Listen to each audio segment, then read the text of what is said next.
Hi, today for the new Redmi 12R and I'll show you how to change notification sound on this device.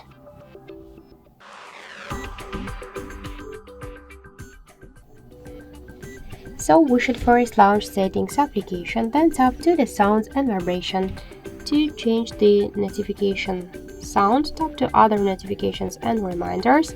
Here you'll see ringtone section. You could use one from the online uh, sounds, but to use them be sure that you are connected to the internet, to Wi-Fi or mobile data. Also you can switch the ringtones to profile tab. Here click to the ringtones and select one from the available notification sounds, then just tap to apply, select ringtone, tap to OK, and we could see that this sound applied successfully.